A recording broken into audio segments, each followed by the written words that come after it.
juga baru kali ada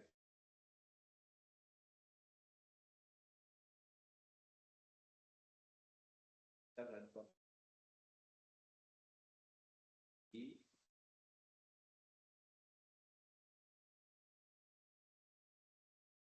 tapi itu ini kita bicara lingkungan itu banyak aturan teknis ini gitu ya. Tapi kalau kebijakannya dan hukum tidak mengatur atau tidak memperbolehkan, kita bicara tentang tahu tentang itu, tapi ya kan kebijakan itu aku yang kadang-kadang mungkin Anda mereka, tapi itu dalam jalanan kita punya kebijakan pangan ini itu baik banget ya. Jangan pertambangan, tapi kalau peraturannya di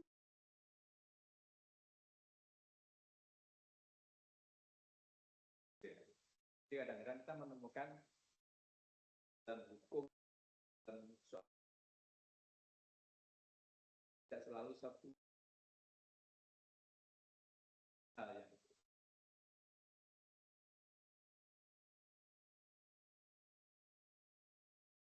dan kalau saya di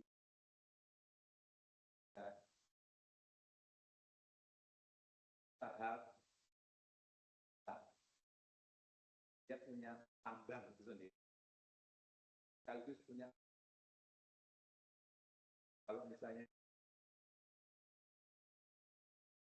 kenang dan yang terus. Oh, ada yang online, hybrid, tes. Dari tadi nggak ada yang dengar berarti. Ya. Ya, oke. Jadi kalau misalnya ada waktu nanti Mas Hastomo bisa saya tawarkan untuk mengundang pengusaha tambang untuk bicara di sini. Gitu ya Mas. Dia akan bisa berbicara banyak tentang penyimpangan peraturan itu di lapangan. Ya. Karena dia terlibat langsung begitu. Ya, namanya Dr. Ida Sumarsih, tapi dia bukan hanya seorang, ya dia pemilik tambang nikel dan sekaligus smelter di lupa namanya di Sulawesi. Itu ya Mas Hastomo. Ya tentu nanti masalah akomodasi pesawat dan seterusnya monggo. Gitu ya. Mobil kaya kan, seperti hukum juga kan ini. Ya kuliah umum bisa. Nanti saya pasti mau, pasti kalau saya jamin. Apa? Bisa ditanggung. Oke. Oke, nanti ya kapan-kapan. Kalau nanti hari tanggal 14 hari apa? Saya ketemu di Jakarta sama orangnya. Mungkin kalau mau serius, saya tak ngomong. Jadi mereka para mahasiswa itu dapat ini loh ilmunya. Loh ternyata di lapangan peraturan jadi begini toh. Ternyata kita itu belum punya kemampuan toh dalam soal tambang. Kita bicara banyak ini itu ternyata kita dalam nikel tidak mungkin yang kita bayangkan ternyata. Misalnya. Gitu Mas Has. Thank you so much. Zoom bisa juga. Gimana? Oh tidak perlu akomodasi hotel dan seterusnya. Oke, kalau begitu serius saya omongkan hari tanggal 14 nanti. Oke, ya. Yes, thank you so much Mas Has.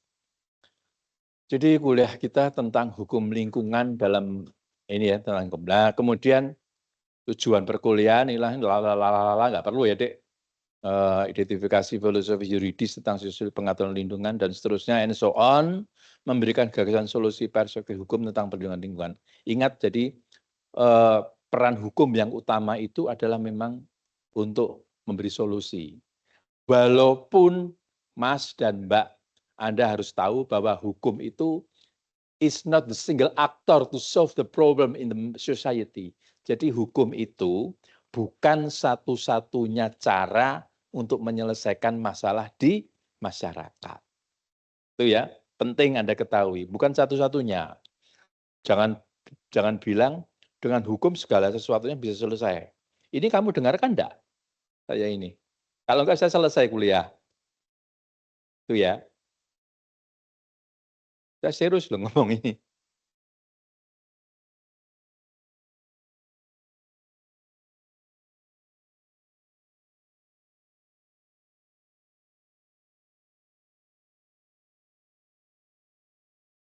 Ya, saya lanjut ya. Jadi, it's not the single actor to solve the problem in the society. Karena dalam masyarakat bisa diselesaikan dengan cara politik, dengan cara budaya, dan cara agama. Jadi pendekatan-pendekatan di dalam hukum, dalam masyarakat itu bisa, termasuk lingkungan hidup, bisa diselesaikan dengan macam-macam cara. Mungkin Anda tidak pernah mengalami yang namanya Petrus, penembakan misterius. Dulu ketika pada tahun 83 di Semarang ini, salah satunya kota Semarang, saya mengalami itu. Jadi ada peristiwa yang namanya Petrus, penembakan misterius. Untuk mematikan para mereka pelaku kejahatan, ya, membuat kapok mereka. Ya. Nah, para pelaku kejahatan itu, masih.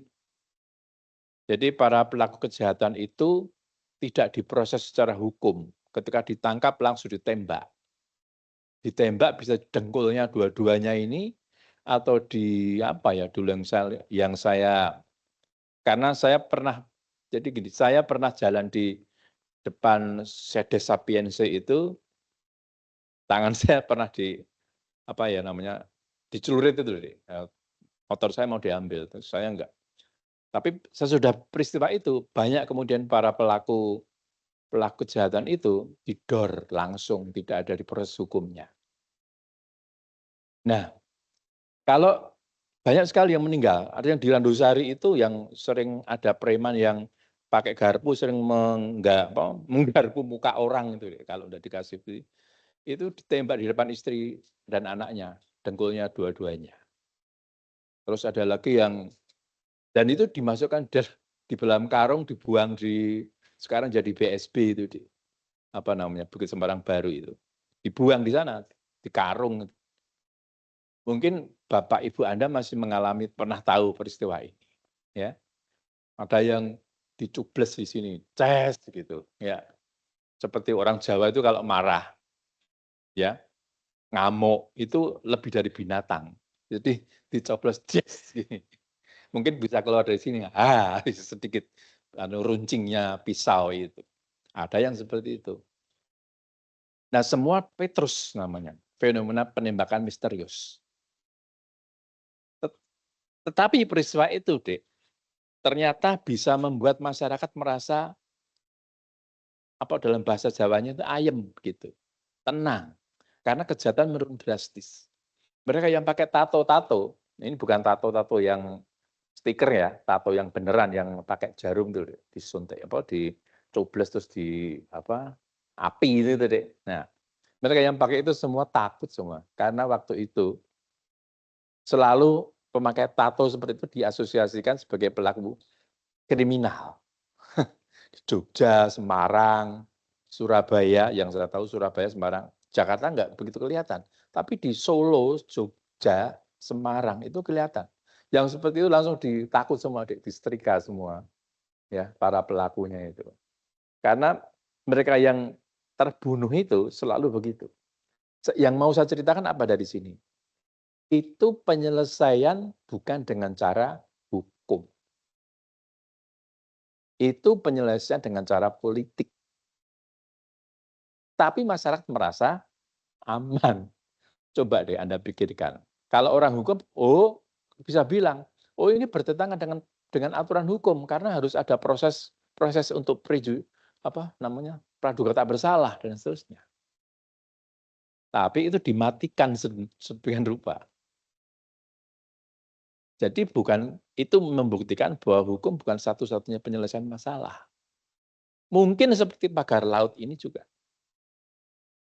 Mau pakai secara hukum, monggo aturan-aturan Anda keluarkan. Kalau mungkin Anda di birokrasi, Anda sudah bekerja, banyak bekerja. Nah, kalau di birokrasi, kebetulan saya juga pernah di birokrasi, pasti kan Anda tahu, nanti dalam level tertentu peraturan-peraturan jalan. Tapi di tingkat lebih tinggi lagi, sering tidak jalan. Nah, itu ya. Itu yang mau saya kenalkan kepada Anda.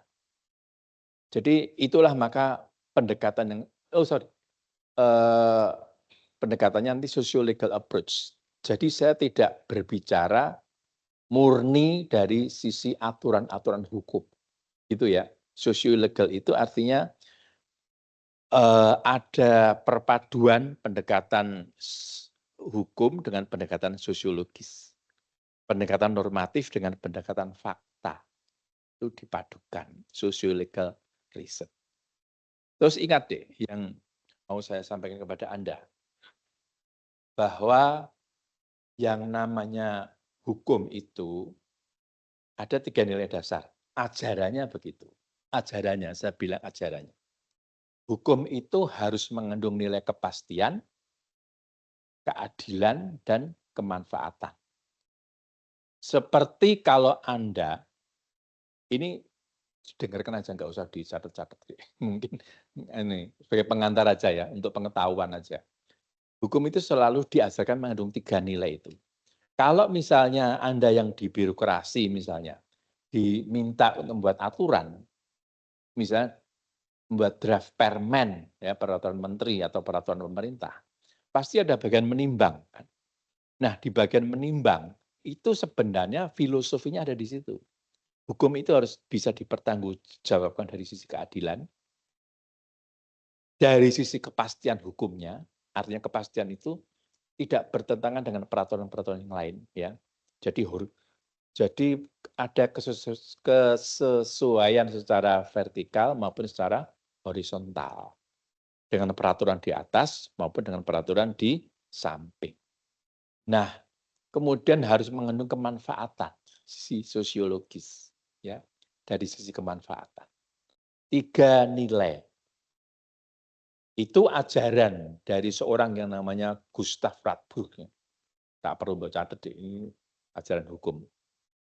Dan itu banyak diikuti oleh praktisi hukum. Tetapi, saya mau cerita, di antara 3 ini, 3 nilai keadilan, kepastian, dan kemanfaatan, itu tidak selalu tercapai.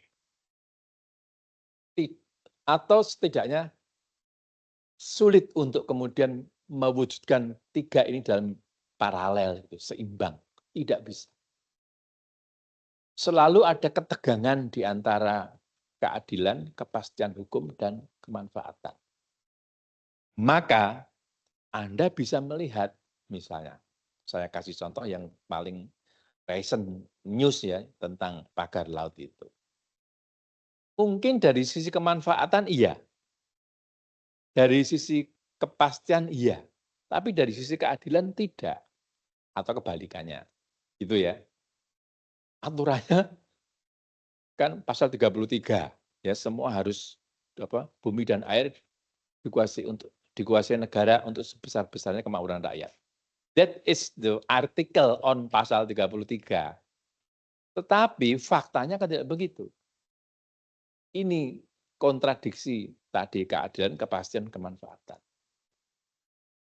Seperti banyak contoh, misalnya tentang dulu ada teman di dokter lingkungan yang tentang suku Amungme di Papua misalnya.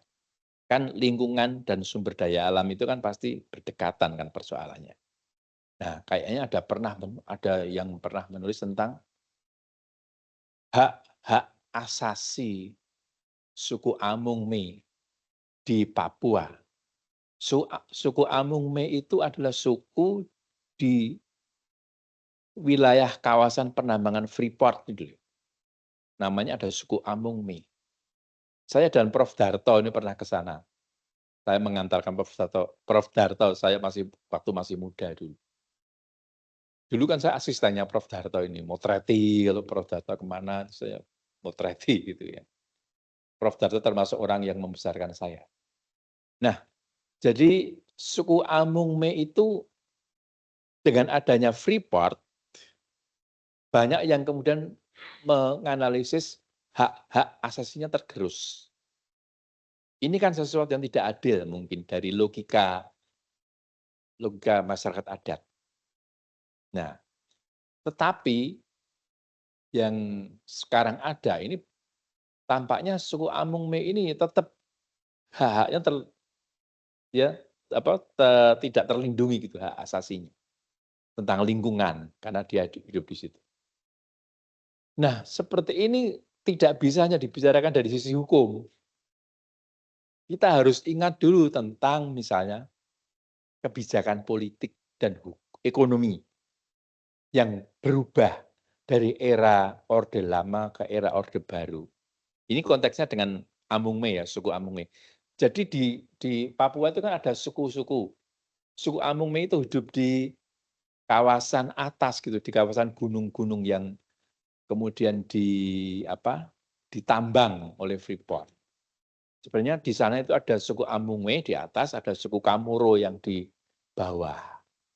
Selain itu yang berkaitan dengan Freeport, tetapi suku-suku yang lain ada suku Dani, suku apa banyak sekali. Nah, saya kembali ke kebijakan politik dan ekonomi pada masa Orde Lama, pada masa era Soekarno. Pada masa era Soekarno itu ada kebijakan umum di Indonesia bahwa Indonesia waktu itu sangat anti kepada asing. Itu wajar, itu trauma penindasan era kolonialisme. Apalagi masa era Soekarno kan ini.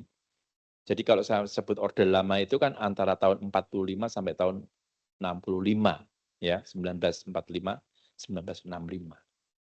Nah, itu ada trauma tentang kekuasaan asing. Apalagi pelaku-pelaku pemerintahan waktu itu kan mereka yang mengalami transisi penjajahan itu. Sehingga kemudian kebijakan umumnya sumber daya alam ini adalah untuk seluruh masyarakat Indonesia. Lahir pasal 33 itu. Tetapi dalam fakta ada dilema. Kita punya kekayaan alam yang melimpah Indonesia. Tetapi kita tidak punya tenaga ahli untuk itu. Tidak mampu mengelola apalagi tambang. Ya.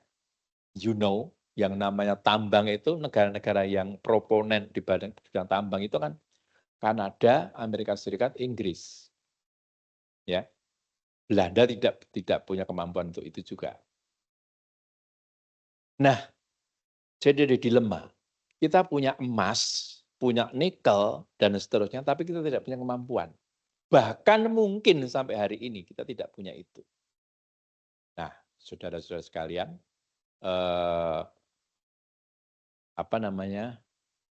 kemudian terjadi perkembangan di pemerintahan. Kita tahu kebijakannya berubah, begitu ya. Kebijakannya berubah di era Orde Baru. Dari yang anti asing, kemudian kita menjadi welcome terhadap kedatangan asing.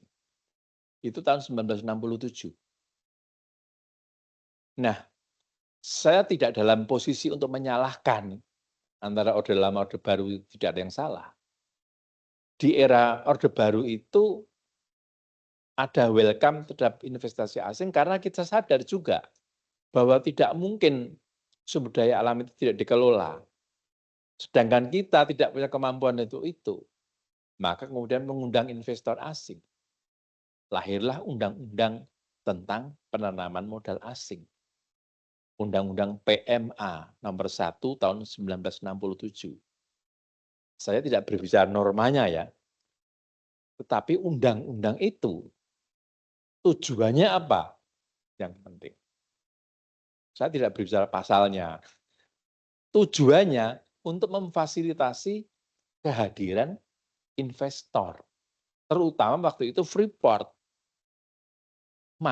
Amerika Serikat masuk. Kalau kita hubungkan dengan peristiwa-peristiwa sebelumnya, bukan mungkin, peristiwa 65 tahun PKI 1965 yang kemudian menjatuhkan Presiden Soekarno, itu tidak bisa dihindari isu utama tentang peran negara-negara Barat untuk menjatuhkan Soekarno. Karena Barat itu tahu ini bukan soal PKI dan seterusnya. Barat itu tahu bahwa di Indonesia ada emas, gitu. Ya, emas yang termasuk emas terbaik di dunia selain Afrika. Nah, jadi sementara Presiden Soekarno itu anti asing banget untuk sumber daya alam. Lalu caranya piye untuk menghancurkan dia? Harus dengan cara itu siasat politik. Peristiwa 65, kemudian Soekarno jatuh, investasi kemudian masuk. Amerika yang pertama masuk di Indonesia. Nah, sampai hari ini sebenarnya. Jadi itu kalau dari sisi kebijakan, apa yang dilakukan oleh Orde Baru ya tidak salah juga, karena kita sekali lagi tidak punya kemampuan untuk itu. Masuklah kemudian investor asing. Jadi ada perubahan politik yang itu mempengaruhi juga dalam pengelolaan sumber daya alam di Indonesia. Gitu ya. Dengan masuknya investasi di Freeport, tadi suku Amungme tadi, pasti tergerus hak-haknya. Karena logika investasi beda dengan logika masyarakat adat. Sementara kita agak berpihak pada investasi. Tergeruslah kemudian hak masyarakat adat. Ini sekali lagi mencerminkan yang tadi saya sebut tentang 3 nilai dasar hukum. Tidak selalu dia mengedepankan tentang keadilan. Kadang-kadang ada kepentingan yang diajukan. Apakah sampai hari ini terjadi? Walau alam. Tapi mungkin kalau Anda mau membuat tesis tentang itu, bisa dikaji. Saya dulu punya mahasiswa S1, hukum, Dodi namanya. Saya hanya kenal Dodi begitu. Jauh banget dari angkatan Anda sih, mungkin tahun 90 atau 2001 ya dia. Itu membuat skripsi tentang itu deh, tentang suku Amungme. Tapi masih dalam level pembelaan terhadap suku adat, suku Amungme ini. 1000 halaman deh. Saya harus ngendeke itu bahasa Indonesia, memberhentikan dia. Kamu tidak akan selesai. Ya, kamu ngapain? Enggak, saya menikmati betul loh. Dia bilang begitu. Iya, kamu menikmati betul. Kalau kamu menikmati betul, tidak akan selesai. Karena ilmu dan bukan ilmu ya, fakta dan pergulatan pemikiran itu tidak pernah selesai. Seperti kamu, adik-adik, mencari tentang kebenaran atau keadilan itu aja deh. Keadilan itu tidak akan bisa dicapai, tidak selalu dicapai dalam waktu singkat begitu deh. Kalau istilahnya itu, keadilan itu selalu akan mencari jalan terus gitu. Seperti ilmu dan pergulatan pemikiran, bukan ilmu ya, saya sebut pergulatan pemikiran aja deh, karena ini ada fakta yang masuk. Tidak akan selesai kalau tidak dihentikan. Gitu ya. Jadi itu yang terus suku Amungme. Kalau nanti Anda mengkaji itu pasti mungkin sudah berubah. Ya. Tadi saya mau cerita juga tentang nikel misalnya. Tadi saya ngomong sama Mas Hastomo, mungkin kita sewaktu-waktu bisa undang yang bersangkutan, walaupun tadi dia bilang lewat Zoom. Nikel ternyata saya juga baru tahu dari pengusaha ini, bahwa kita ternyata tidak punya kemampuan untuk membuat nikel misalnya menjadi baterai di laptop atau baterai di HP. Kita belum bisa sampai barang jadi seperti itu. Walaupun kita kaya nikel. Gitu deh. Nah, dia juga menceritakan seperti kita itu gandum, kita juga belum bisa secara optimal ternyata. Gandum kita belum bisa optimal. Jadi kita itu bayangannya pengen membuat roti yang ini, yang itu, begitu, tapi kita gandum aja belum bisa mengelola secara optimal.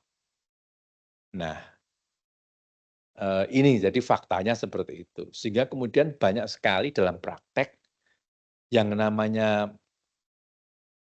tambang itu masih dikelola asing. Dengan perjanjian-perjanjian yang itu sebenarnya ada perjanjian di bawah tangan. Ya pengen saya sih pengusaha ini, Ibu Ida ini cerita itu. Tentang fakta pertambangannya dulu gitu dia cerita, baru. Itu ya. Mudah-mudahan, cerita-cerita praktek ini menjadi penting ya, menjadi bahan pertimbangan. Soalnya kalau saya mendengar tentang ini teknik apa ya, misalnya kalau di sini kan banyak sekali teknik apa sih, teknik ekonomi lingkungan atau apa, teorinya akeh sih, tapi di praktek sering tidak jalan gitu. Ya, itu. Jadi sekedar, pandangan-pandangan yang nanti mengikuti itu ya, mudah-mudahan Anda bisa paham apa yang saya sampaikan. Nanti bahan ini saya share kepada ketua kelas, gitu ya. Tapi nanti ujian saya lisan loh, Dik, ya, lisan. Jadi ikuti saja.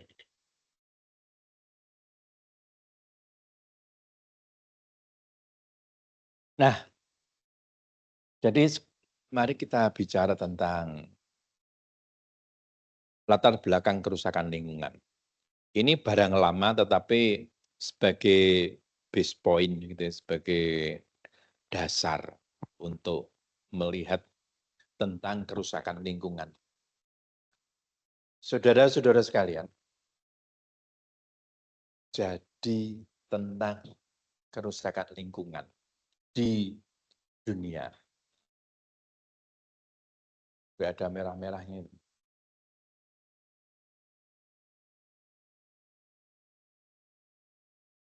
Tidak ada, tidak apa-apa. Jadi kita bicara tentang kerusakan lingkungan di dunia, ya. Jadi kalau kita bicara kerusakan lingkungan hidup dan degradasi sumber daya alam, itu terjadi di negara maju maupun di negara berkembang. Ini PDF ya, Dek, nggak bisa dibesarin kayaknya. Di negara maju dan di negara berkembang. Saya mau cerita negara maju dulu. Kalau yang saya sebut sebagai negara maju, itu menunjuk pada negara-negara yang didirikan sesudah tahun 1648. Kita cerita global dulu ya. Karena yang di tingkat global ini berhubungan dengan di tingkat nasional. Negara yang didirikan sesudah tahun 1648. Coba deh saya besarin dikit. Wow.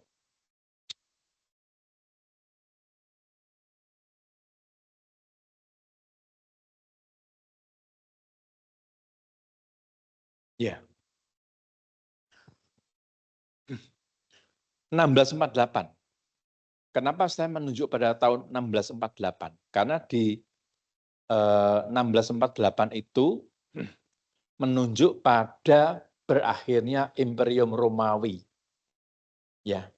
Jadi kalau cerita secara historis begitu, Romawi, kerajaan Romawi itu adalah kerajaan atau imperium yang menguasai hampir 300 negara deh di masa itu. Di tahun kan Romawi, Imperium Romawi itu sebelum Masehi, berdiri sebelum tahun 75 sebelum Masehi sampai tahun 1453 sebenarnya. Dengan jatuhnya Bizantium, mungkin Anda kenal namanya Konstantinopel, gitu, sejarah itu. Itu fakta masalahnya. Jadi itu kejadian nyata. Tetapi dalam perjalanan waktu, total absolut berakhirnya itu tahun 1648. Karena negara-negara yang kekuasaan Romawi di Eropa Barat khususnya itu mulai pecah. Tidak mau dalam gungkungan Imperium Romawi.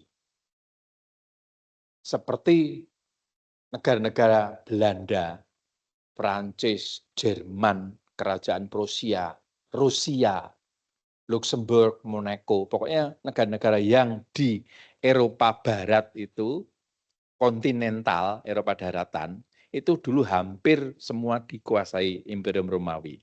Kita tahu Imperium Romawi sampai di Irak.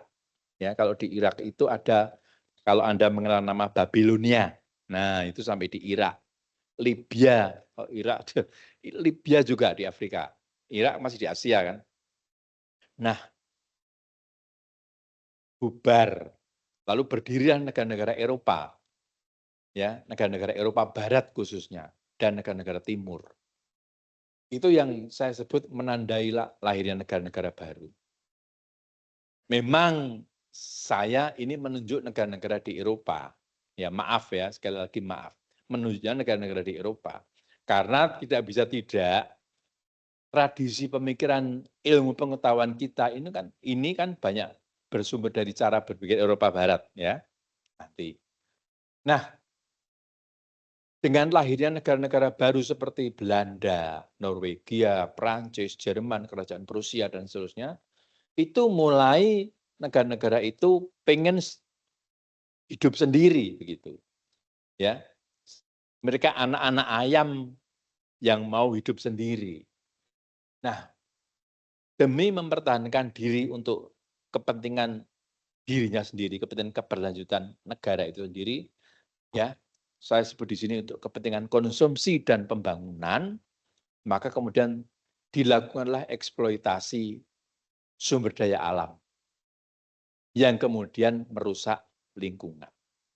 Dan Anda tahu, ya, sesudah tahun 1648 negara-negara baru ini berdiri, Portugis, Spanyol, Belanda, misalnya. Itu negara-negara yang kemudian menjadi pengelana di dunia, ya, menjadi pelayar di dunia, ya, Belanda, Spanyol, Portugis, dan kemudian Inggris. Jadi negara-negara yang top masa lalu itu ya Eropa Barat, yaitu negara-negara itu. Dari situ, saudara-saudara sekalian, lahir kemudian sejarah kolonialisme dan imperialisme. Jadi kalau saya balik, lahirnya sejarah imperialisme dan kolonialisme itu sesudah 1648, ketika negara-negara Eropa Barat itu berlayar dan berkelana di dunia. Christophorus Columbus dari Spanyol itu sampai di mana? Di Afrika, bukan, di Amerika. Christophorus Columbus, Anda tahu kan? Ya, Amerigo Vespucci. Kalau Anda ke Spanyol atau ke Italia, masih ada sisa-sisa apa ya? Ada ruang besar itu yang di atasnya emas semua. Itu ternyata persembahan Christophorus Columbus kepada Ratu Spanyol waktu itu katanya. Nanti kalau KKL ke Eropa deh. Gitu. Ya. Jangan ke Trenggalek, Demak, apa Jakarta, no, tidak penting. Atau Thailand misalnya. Kalau sejarah-sejarah besar itu di Eropa. Walaupun sekarang Eropa tidak begitu bagus ya, jelek dan banyak copet. Ya. Nah, saya kembali ke sini lagi. Sejarah imperialisme. Maka kemudian imperialisme dan kolonialisme itu juga merusak lingkungan di tempat lain. Misalnya ketika sampai di Indonesia, maka kemudian sumber daya alam diambil semua, ya kan? Yang namanya apa namanya? Lada, pala diambil oleh Belanda, Portugis duluan. Jadi mereka mengambil juga, merusak lingkungan di tempat lain. Nah, jadi apa yang terjadi di Indonesia itu termasuk kegiatan-kegiatan negara-negara maju pada masa itu yang tidak pernah memuat pertimbangan lingkungan. Gitu ya. Jadi efeknya sebenarnya kerusakan lingkungan itu bukan hanya terjadi sekarang, sudah dari masa lalu maksud saya. Dan itu juga perbuatan atau ulah dari negara-negara maju pada masa itu. Ya. Maju bukan hanya dalam peralatan atau teknologi masa itu, tetapi juga dalam peradaban. Begitu ya. Kalau maaf saya menyebut, negara-negara Eropa itu kan menjadi negara yang cara berpikirnya berubah dari cara berpikir yang dulu dikuasai oleh agama gitu dalam cara berpikir, kemudian menjadi lebih rasional. Gitu kan?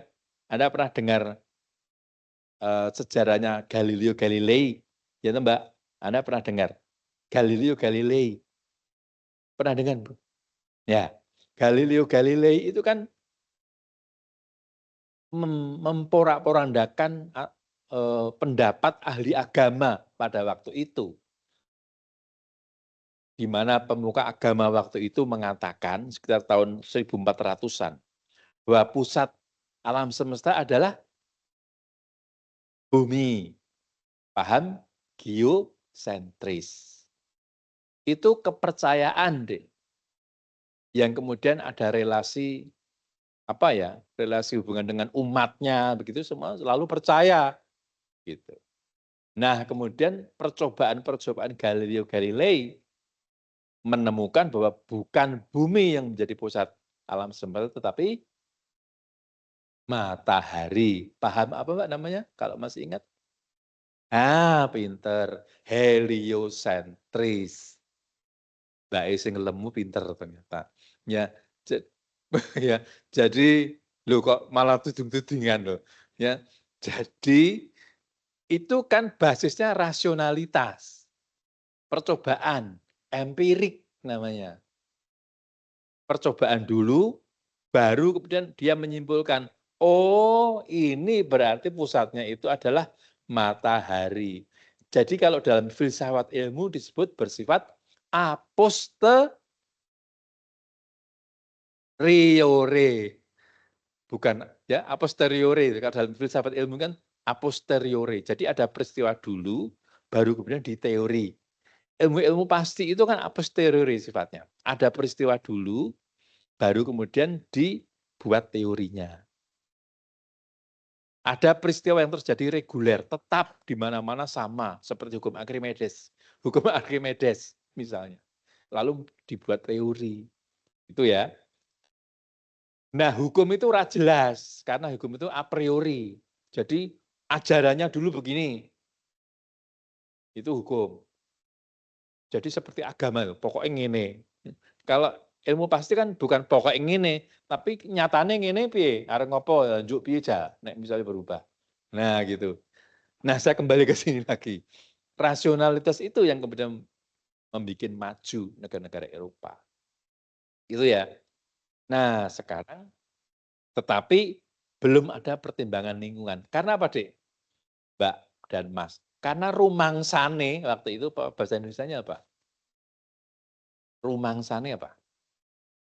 Anda dari Jawa semua. Almost of you is from Java. Ya. Kalau gitu, tahu ya artinya rumangsane ya. Ini yang di hybrid tahu enggak? Apa Mbak? Bahasa ini. Jadi rumangsane, apa? Jadi si masyarakat Barat itu dengan mengambil sumber daya alam, misalnya ikan di laut gitu, rumangsane yang maha kuasa itu akan beri langsung ganti, gitu loh. Itu seperti Hugo de Groot dari Belanda. Dia mengatakan dulu prinsip hukumnya, yang sekarang jadi juga dipakai lah, walaupun sisa-sisanya aja, bahwa laut itu bebas diambil sumber daya alamnya. Jadi laut itu waktu itu sekali lagi ya, waktu itu tahun 1600-an. Laut itu bebas diambil sumber daya alamnya. Sopo wae, karena waktu itu belum ada aturan laut teritorial deh. Jadi pinggir laut, misalnya Tanjung Mas di Semarang, itu kabeh untuk jiko gitu. Semua boleh ngambil karena belum ada aturan tentang laut teritorial yang dikuasai negara. Nah, kenapa ada ajaran waktu itu yang laut itu merupakan sumber apa? Ikan itu boleh diambil. Karena rumangsane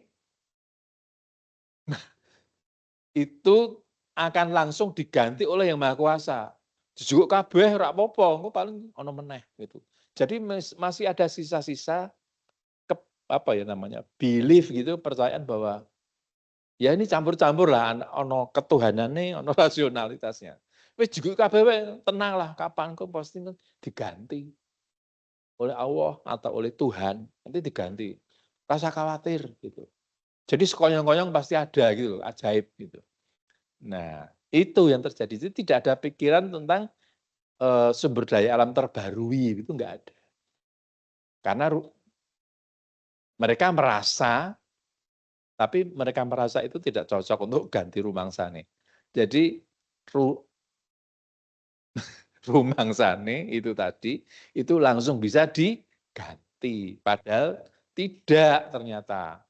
Nah, ini yang menyebabkan terjadi degradasi. Itu ajaran hukum loh, Dek. Dulu ajarannya begitu. Kepleset atau tidak itu yang mengatakan bahwa laut itu, sumber daya ikan di laut itu boleh diambil. Tapi aturan itu lama-lama hilang karena ada aturan tentang laut teritorial, negara boleh menguasai. Ada ZEE sekarang misalnya. Nah, saudara-saudara sekalian, eee, kerusakan lingkungan ini bukan hanya karena ulah negara maju, tetapi juga negara berkembang. Nah, kalau saya sebut negara berkembang ini saya fokuskan di sini aja deh,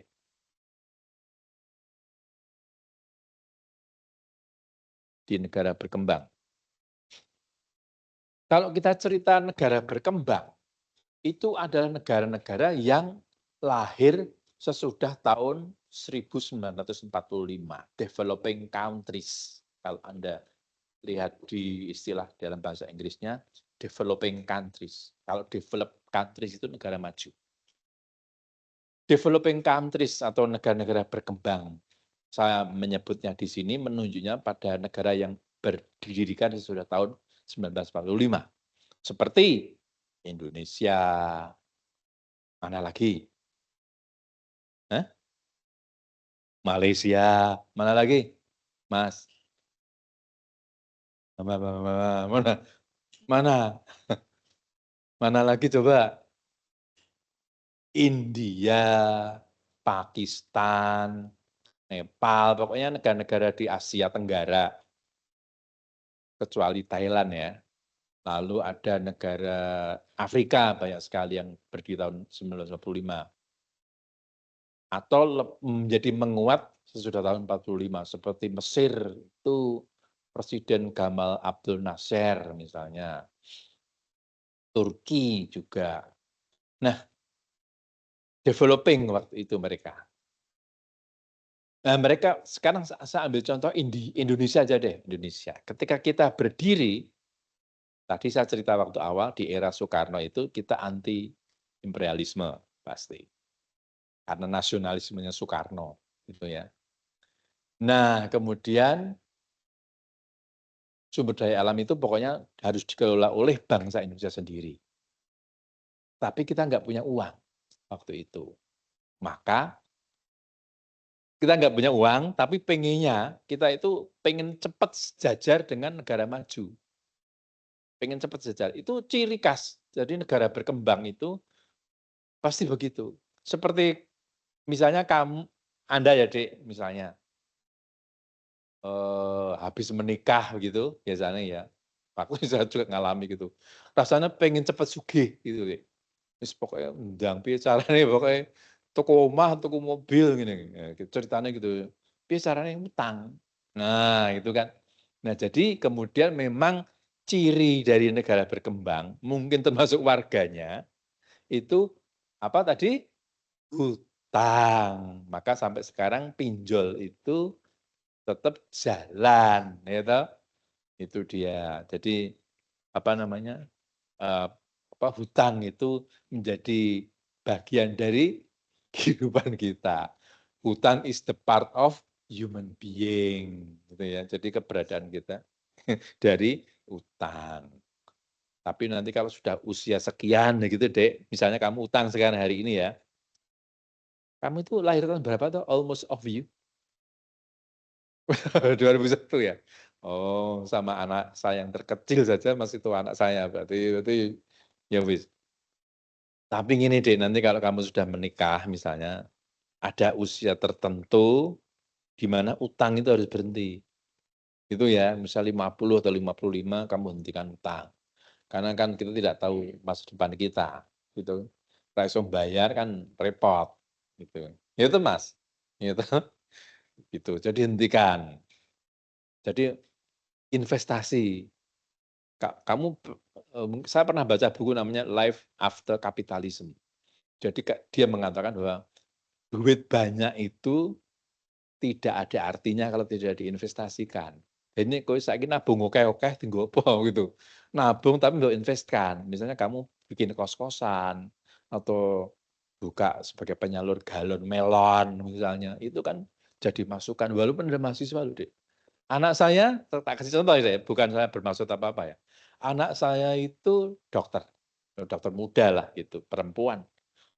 Nah, yang pertama ini, perhotelan.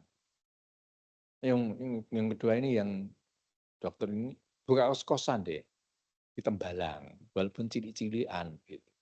Jadi ono usaha untuk ngubengke duit gitu deh, ya. Ini sekedar tips saja. Jangan lupa saya kembali dari kuliah meneh wae. Kita kembali pada hutang tadi ya. Nah, untuk membayar hutang negara-negara berkembang ini kemudian apa yang digunakan? Ya sumber daya alamnya, kita melimpah, hutan-hutan kita melimpah, Kalimantan, Sumatera, Papua masih banyak waktu itu. Lah dibabati untuk membayar utang. Waktu itu tidak mempertimbangkan tentang kerusakan lingkungan yang terjadi. Nah, jadi kerusakan lingkungan di negara-negara berkembang itu terjadi karena kita melakukan pembayaran utang dan modernisasi. Itu ya, modernisasi itu dalam ya pembangunan lah intinya begitu. Walaupun pembangunan kita juga waktu itu banyak disokong juga oleh negara-negara maju. Begini Dek, saya mau cerita dulu tentang utang itu. Ini kita utang kepada Bank Dunia misalnya, kita sekarang utang kepada Bank Dunia. Jangan lupa Dek, Bank Dunia itu tidak meminjamkan tanpa syarat. Selalu ada syarat, liberalisasi perdagangan. Jadi misalnya kalau Bank Dunia pernah ya meminjami Indonesia, lalu syaratnya Indonesia harus buka swastanisasi sumber daya alam. Dulu pernah deh. Tahun 2004, waktu kamu masih umur 3 tahun ya, itu pernah ada Undang-Undang Sumber Daya Air nomor 7 tahun 2004 yang membolehkan privatisasi. Tahu ya privatisasi, swastanisasi air itu loh. Jadi air dikelola untuk diperdagangkan. Lalu dulu ada undang-undang itu 7 tahun 2004 tentang sumber daya air. Undang-undang itu kemudian dianulir oleh Mahkamah Konstitusi karena dia bertentangan dengan Undang-Undang Dasar 45. Air itu kan sumber daya yang harus dipergunakan sebesar-besarnya untuk kemakmuran rakyat gitu ya. Tidak boleh diprivatisasi. Ada beneficiary dari itu nggak boleh. Karena waktu itu kejadiannya lalu tercermin di fakta. Anda tahu daerah Muncul enggak? Muncul ya Mas, ngerti ya? Di situ kan banyak sumber air. Yang mana sumber air itu sebenarnya digunakan untuk pengairan di Rawapening kan. Nah, itu banyak kalau bahasa hukumnya diklaim oleh perusahaan-perusahaan swasta. Dicup, iki wekku lho ya, iki wekku lho ya. Apa bahasa Indonesianya? Eh? Diklaim ya, diakoni. Diklaim tahu ya, diklaim ya. Iki wekku lho ya. Nah, loh kok swasta bisa begitu? Lah karena aku sudah bayar di Pemda. Loh kok bisa begitu? Karena memang undang-undangnya waktu itu membolehkan. Gitu. Swastanisasi air. Ini bertentangan dengan Undang-Undang Dasar 45. Itu loh, Dek. Waktu itu perusahaan-perusahaan air minum dalam kemasan yang banyak begitu. Saya tidak tahu sekarang AMDK itu air minum dalam kemasan itu mengambil airnya dari mana. Katanya dari gunung. Opo yo to oke. Kalau iklannya ya, karena kalau kita lihat di daerah Merapi atau Sumbing itu got-gotnya kayaknya bersih. Saya pernah melihat ono tangki air gitu punya MDK mengambilnya air dari situ gitu. Gegekku yang dijadikan nanti air minum kemasan. Di daerah Sumbing kalau nggak salah saya pernah lihat-lihat di atas. Kalau saya nggak pernah naik gunung, tapi istri saya dan anak saya hobi. Nah, saya kembali ke situ lagi. Jadi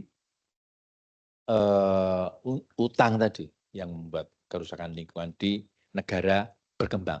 Kalau di negara maju karena kepentingan konsumsi, kalau di negara berkembang karena kepentingan bayar utang. Lalu terjadi kerusakan lingkungan sama. Ada eksploitasi lingkungan dan sumber daya alam. Kerusakan lingkungan terjadi secara global. Nah, saudara-saudara sekalian, hal inilah yang kemudian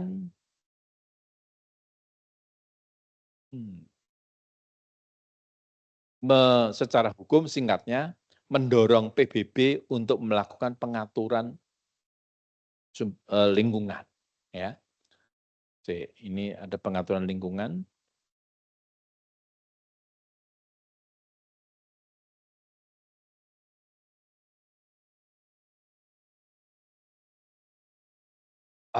Ini. Dan kemudian diadakanlah ya secara singkat aja langsung aja ada konferensi PBB tentang lingkungan dan manusia, UN Stockholm Conference on Human Environment. Jadi singkatnya ini sering disebut konferensi Stockholm tahun 1972. Ya, saudara-saudara sekalian, kalau saya kuliah, kita enaknya Anda tutup laptop dulu ya, Dek. Laptopnya ditutup dulu, Dek. Anda kerjakan yang lain dulu nanti. Saya tunggu.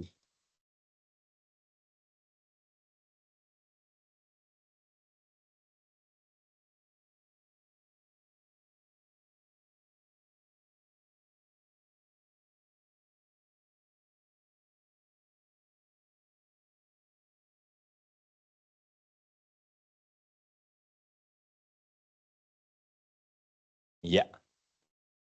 Jadi ini konferensi Stockholm tahun 1972. Ya. Dengan prinsip-prinsip seperti ini, Anda baca, saya skip ya, langsung aja ya. Karena ini prinsip-prinsip utama pasal Jadi Stockholm Conference ini secara normatif sekarang. Saya cerita normatif. Yang tidak pernah terlaksana dengan sempurna. Begitu ya. Karena hukum itu selalu dipengaruhi oleh faktor politik. Pasti. Ya, cerita hukum itu tidak selalu adil gitu cerita. Undang-undang maupun hasil konferensi PBB tetap merupakan hasil keputusan politik.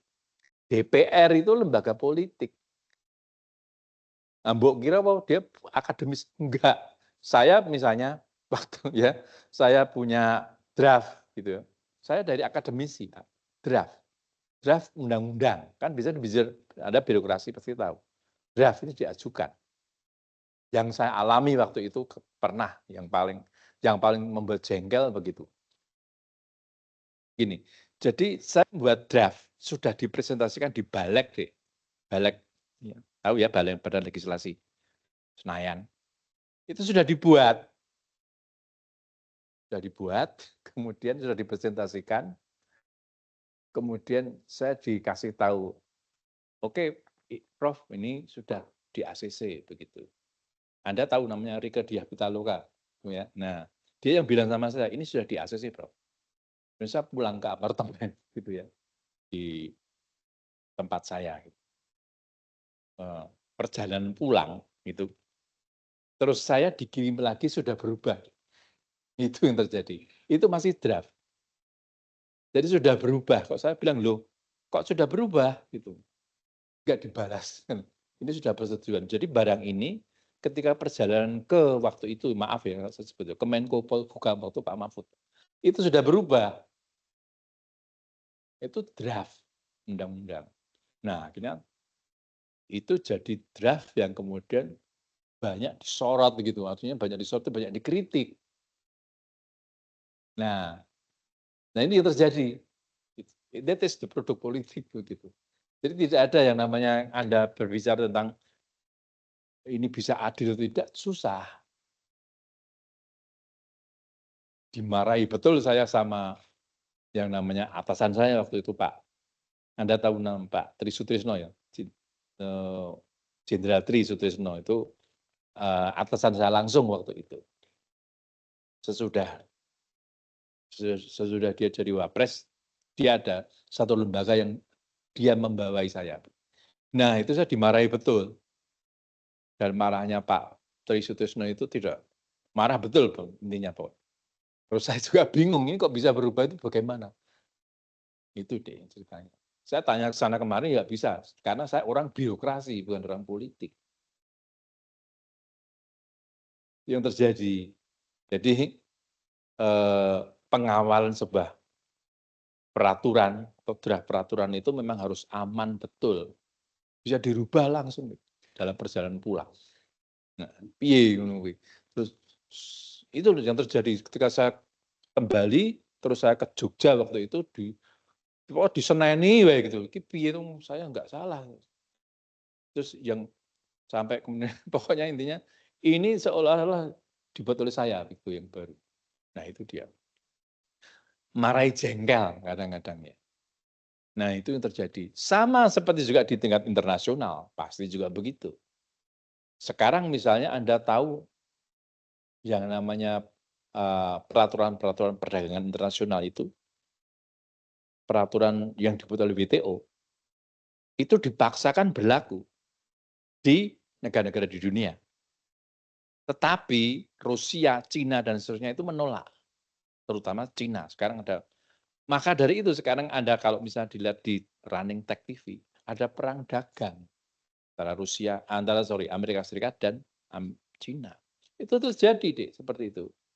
Negara yang tidak mau melaksanakan menurut kehendak yang kuat, itu bisa diterjang. Tapi Cina kan juga negara kuat sekarang. Jadi terjang-terjangan gitu ya. Negara-negara seperti Indonesia mungkin bisa bingung. Kita mau ikut dalam blok apa?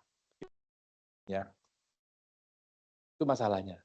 Jadi selalu terhubung dengan masalah-masalah lain. Oke, kita ke ini deh.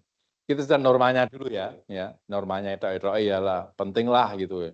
Jadi Stockholm Declaration itu ada prinsip-prinsip yang utama, saya sebut prinsip satu ini, Anda baca sendiri deh prinsipnya ya, intinya begini, bahwa setiap orang memiliki hak fundamental atas lingkungan hidup dan punya kewajiban. Jadi prinsip satu itu menyatakan ada hak dan kewajiban.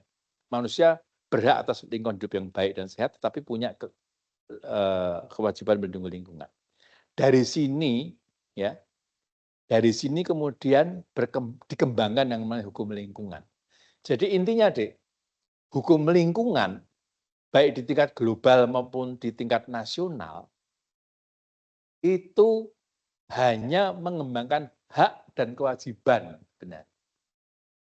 Karena hak dan kewajiban itu esensi dari hukum. Itu ya. Ada 26 prinsip. Jadi kalau Anda baca, misalnya nanti Anda baca namanya Deklarasi Stockholm, itu pasal-pasalnya disebut prinsip. Prinsip itu beda dengan articles. Articles itu pasal, tapi janjane ya podo. Tapi beda karakteristiknya begini. Prinsip itu berisi pokok-pokok saja. Kalau articles seperti konvensi cum laude itu rinci pasal-pasal. Articles. Dalam bahasa Indonesianya, dalam bahasa Inggrisnya articles. Ya, kalau prinsip itu pokok-pokok. Makanya kalau hasilnya dituangkan dalam prinsip-prinsip, itu sedikit. Nah, Stockholm Conference ini ada 26 prinsip, tetapi yang paling penting bagi saya adalah prinsip satu. Karena prinsip satu ini berisi hak dan kewajiban. Dan dari sini kemudian dikembangkan hukum lingkungan.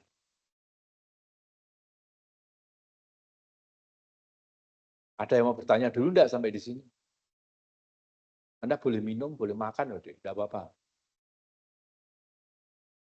Seperti di S1. How most of you is come from Undip? Did you? Anda dari mana? Undip Bae? Oh, Dinus. Di Fakultas? PIH? Oh, FPIK. Undip masih? UNES. Fakultas?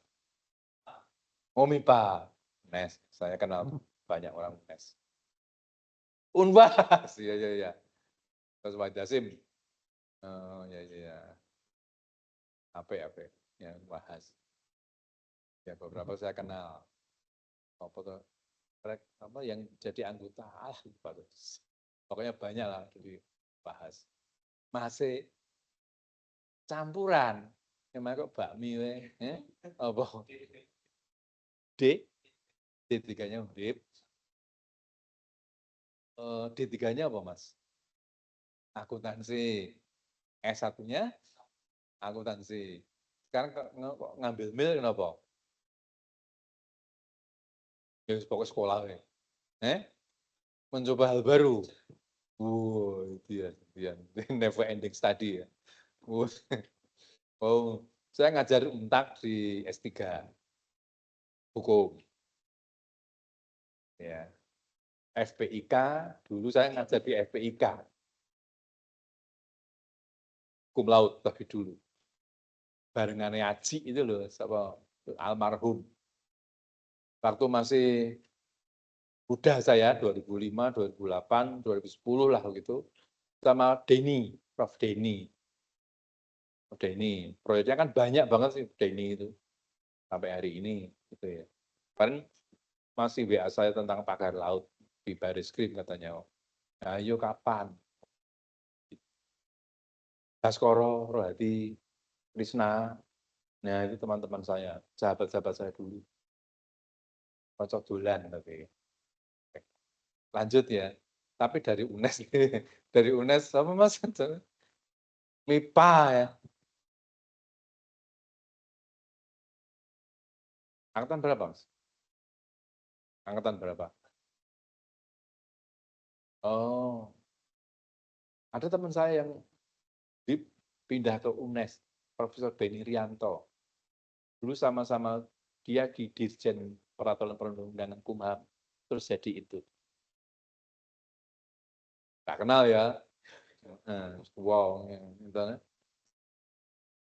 Ya, tapi Dek, ini tadi tahun 72 ya. Tapi after 72, pasca 72, itu ternyata ya tidak berhenti namanya kerusakan lingkungan dan degradasi sumber daya alam, nggak pernah berhenti. Ternyata kesepakatan ini itu hanya prinsip yang tidak ini memang dihadiri negara-negara, tetapi nggak dilaksanakan. Ya, banyak peraturan internasional yang begitu. Ini tidak dilaksanakan karena apa? Ya karena yang namanya pembangunan itu terus dilakukan. Itu ya. Dan Anda tahu kan namanya pembangunan itu kan proses perubahan. Ya. Proses perubahan itu diasumsikan selalu menuju hal yang baik begitu. Proses perubahan itu kan abadi. Tidak ada di dunia ini yang lebih abadi selain apa? Tidak ada di dunia ini yang lebih abadi selain hastomo. Selain perubahan itu sendiri. Dunia kan selalu berubah. Cuman hastomo yang tidak berubah. Masih bisa berdiri sampai di sini. Tapi piye ya, saya kenalnya dengan hastomo. Penguasa mil lah dia bau reksa. Ya. Apa saya kenal. Sama tim bagus sih hastomo. Nah ini dia. Jadi tidak ada yang lebih abadi selain perubahan. Pembangunan itu adalah perubahan. Maka bisa dimaklumi kalau terjadi kerusakan lingkungan dan degradasi ini terus-menerus terjadi. Ya. Dan kita tahu kerusakan lingkungan itu bukan hanya karena perubahan bangunan, tapi karena pada tahun 72 di dunia ini negara-negara berkembang itu mencapai apa ya namanya establis gitu, namanya apa? Mencapai taraf keseimbangan itu deh. Mulai rodok normal begitu. Tahun 72. Ibaratnya kalau seorang pria dan wanita tahun 1972 itu berarti umur-umur negara berkembang berapa? Misalnya dikurangi 72 dikurangi 45 piro? 72 kurangi 45, 27 ya. Nah, itu kan lagi mentes-mentese, gitu. Lagi stabil-stabilnya, lagi ganteng-gantengnya, lagi ayu-ayune. Maka yang terjadi apa di negara berkembang? Mas UNES. Terjadi jumlah anak banyak sekali. Ya, dipeliriiwe, dipeleroiwe dadi anak gitu.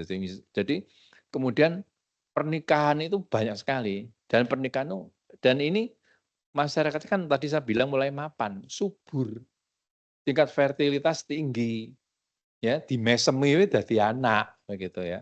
Akhirnya makbrol gitu. Jadi di Indonesia, BB, BB banyak ya, terus banyak. Tahun 72 itu enggak terkendali. Jadi ruang yang seharusnya untuk pemukiman, ruang yang seharusnya bukan untuk pemukiman lalu menjadi pemukiman.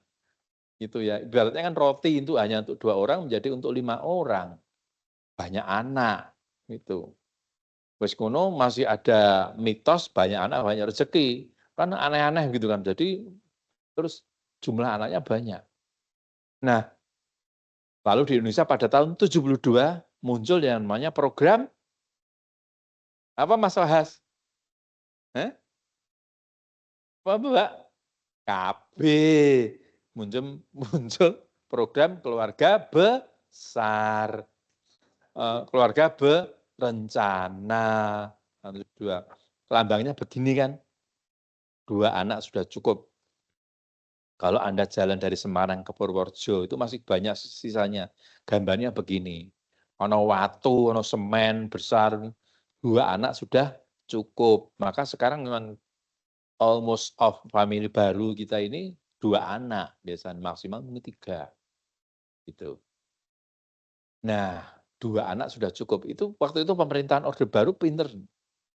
2 anak sudah cukup, begini gambarnya. Sekaligus Golkar waktu itu, partai. Waktu itu kan Golkar yang sangat berkuasa. Partai itu hanya tempelokan aja. Jadi ada Partai Demokrasi. Waktu itu belum ada PDI dan belum ada P3, ada P3 tapi apa ya nyebutnya? Ya ada PDI, ada P3 tapi ada partai-partai yang lain. Ya, jadi Golkar itu selalu nomor 2. Pinter-pinter itu, 2 anak sudah cukup tapi ingat dong ini Golkar. Golkar menang terus jadinya. Nah, 2 anak sudah cukup, itulah kemudian apa, efek dari jumlah penduduk yang banyak. Sehingga kemudian penduduk yang banyak itu menyebabkan kemiskinan. Pasti ya. Nek misalnya ya kita bisa maklum deh. Tapi ya itu kontradiksinya dengan mitos banyak anak banyak rezeki. Mungkin eyang-eyang Anda, simbah-simbah Anda mungkin putra-putrinya banyak, ya. Gitu, Mas. 11, apik tenan bal-balan itu, kesebelasan. Nah, pakku nomor 11 kok itu. Wah, piye ngono kuwi? Gitu. Ya memang itu ya, kita nggak bisa disalahkan. Ya kadang-kadang saya jadi orang itu tidak pernah menyalahkan pada masa lalu. Saya meniru orang China, Pak, Dek. China yang disebut komunis itu dulu, Cina Mao Zedong, Cina sekarang, itu kan pahamnya seperti paham apa namanya, Anda tahu? Dia tidak pernah menyalahkan masa lalunya begitu. Saya lupa namanya, tradisi, bukan agamanya, tapi pahamnya itu apa saya lupa. Konfusius, ya Konfusian. Itu kan tidak menyalahkan masa lalu. Kalau Barat itu kan atau Indonesia malah niru-niru, yang masa lalu pasti salah, Orde Lama, Orde Baru, Orde Lama salah gitu. Reformasi menyalahkan Orde Baru. Jadi tidak menghormati yang masa lalu gitu. Padahal semua itu kan ada dimensi ruang dan waktu. Nah, saudara-saudara kalian, karena kerusakan lingkungan yang terjadi karena kepentingan pembangunan dan karena jumlah penduduk yang banyak, itu mendorong PBB mengadakan membuat buku ini, pedoman yang namanya Our Common Future. Ya, ada buku, ini dibentuk dalam buku, disusun oleh WCED gitu ya. Bukan WC umum loh ya. World Commission on Environment and Development, WCED. Ini di bawah PBB yang ditugasi untuk meneliti bagaimana sih sebenarnya mensinergikan antara perlindungan lingkungan dan pembangunan itu caranya piye. Nah, itu diteliti dan hasil penelitiannya itu dibukukan dalam buku ini, Our Common Future. Mungkin Anda pernah dengar. Anda ini by the way di semester berapa nih? 2. Oh, yang gini-gini pasti sudah pernah dengar kan? Oh, tak lewati banyak ya. Ya. Nah, ini karena sudah banyak mendengar, tapi ini Our Common Future. Nah, ini kemudian di dalam Our Common Future ini ada istilah Sustainable Development dan ini prinsip-prinsipnya. Anda baca dulu. Ini prinsip-prinsip utama dari pembangunan berkelanjutan. Prinsip keadilan antar generasi, keadilan antar generasi, kehati-hatian, lalu Polytropist Principle, dan Biodiversity Conservation. Nanti itu menjadi prinsip-prinsip hukum. Gitu ya, Mbak. Ini prinsip-prinsip utama. Nah, untuk cerita prinsip-prinsip utama minggu depan ya. Mulutku sudah capek gitu. Saya ini habis stroke soalnya, jadi agak gitu. Ya. Ini nanti saya share kepada Mas apa Mas namanya? Asmani? Hah? Hafrid. Hafri. Yes, nanti Mas Hafri saya kirim. Oke, kita kuliahnya berhenti dulu. Absennya gimana? SSO atau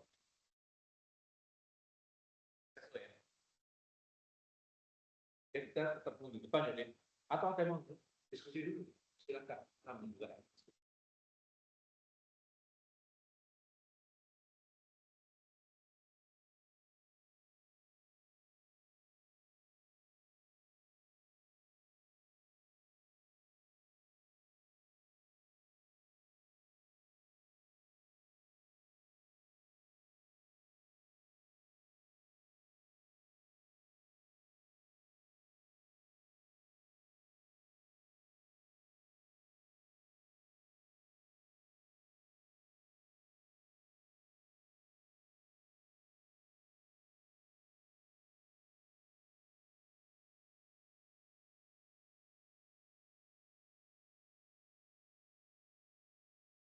Resa Aulia, Cornelia Novita, ada orangnya? Hadir Pak, hadir Pak. Siap. Anda dari mana? Saya dari Kupang Pak. Dari mana? Dari Kupang. Tenggara Timur. Oh, oke. Ya. Bentar. Hadir ya, berarti ya Saudara Cornelia. Benar Pak. Dwi Puspa. Devi Raj. Muhammad Lutfi. Oke. Sabna Surya. Ya. Hafri tadi Pak Ketua ya. Ruci. Mada Sunggoro. Tidak ada. Samsul Arifin. Oh, masih Unbahas. Yes. Kita akhiri kuliahnya. Thank you so much for your present today. And kita ketemu minggu depan ya. Oke, selamat siang. Silakan keluar.